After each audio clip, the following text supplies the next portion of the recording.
പുരുഷ സ്ത്രീ ജാതി നാമാശ്രമാദികളല്ല കാരണം മമ ഭജനത്തിനു ജഗത്രയേ.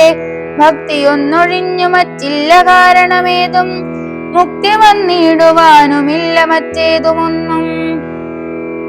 തീർത്ഥസ്നാനാദിതബോധാന വേദാധ്യയന ക്ഷേത്രോപവാസയാഗാദ്യഖില കർമ്മങ്ങളാൽ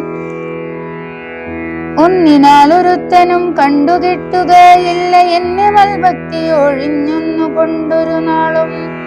ഭക്തി സാധനം സംക്ഷേപിച്ചു ഞാൻ ചൊല്ലിടുവൻ ഉത്തമേ കേട്ടുകൊള്ളുക മുക്തി വന്നിടുവാനായി. മുഖ്യ സാധനമല്ലോ സജ്ജന സംഘം, പിന്നെ മൽക്കഥാലാഭം രണ്ടാം സാധനം മൂന്നാമതും. മൽഗുണേരണം പിന്നെ മദ്ദൗചോവാഖ്യാതൃത്വം മൽക്കലാജാതാചാര്യോപാസന മഞ്ചാമതും. പുണ്യശീലത്വം യമനീയമാദികളോടും എന്നെ മുട്ടാതെ പൂജിക്കെന്നുള്ളതാറാമതും. മന്മന്ത്രോപാസകത്വമേഴാമതെട്ടാമതും. മംഗലശീലേ കേട്ടു ധരിച്ചു കൊള്ളേണം നീ. സർവഭൂതങ്ങളിലും നന്മതയുണ്ടാകയും സർവദാ മൽഭക്തന്മാരിൽ പരമാസ്തിക്യവും സർവബാഹ്യാർത്ഥങ്ങളിൽ വൈരാഗ്യം ഭവിക്കയും സർവലോകാത്മാ ഞാൻ എന്നെപ്പോഴും ഉറയ്ക്കയും.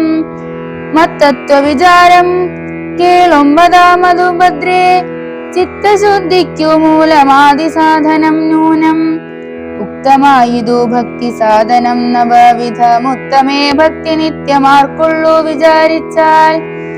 തിര്യഗ്യോ നിജങ്ങൾക്കെന്നാകിലും മൂഢമാരാം നാരികൾക്കെന്നാകിലും പുരുഷനെന്നാകിലും പ്രേമലക്ഷണമായ ഭക്തി സംഭവിക്കുമ്പോൾ വാമലോചനേ മമ തത്വാനുഭൂതിയുണ്ടാം.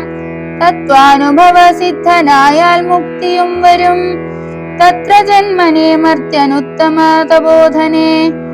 ആകയാൽ മോക്ഷത്തിനു കാരണം ഭക്തി തന്നെ. ഭാഗവതാഢ്യേ ഭഗവൽ പ്രിയേ മുനിപ്രിയേ. ഭക്തിയുണ്ടാക കൊണ്ടു കാണായി വന്നിതു തവ മുക്തിയോ മടുത്തിതു നിനക്കു തബോധനേ. ജാനകി മാർഗമറിഞ്ഞിടിൽ നീ പറയണം കേനവാ നീതാ സീതാ മൽപ്രിയ മനോഹരി. രാഘവ വാക്യമേവം കേട്ടൊരു ശബരിയും ആകുലമകലുമാറാദരാലുര ചെയ്താൾ.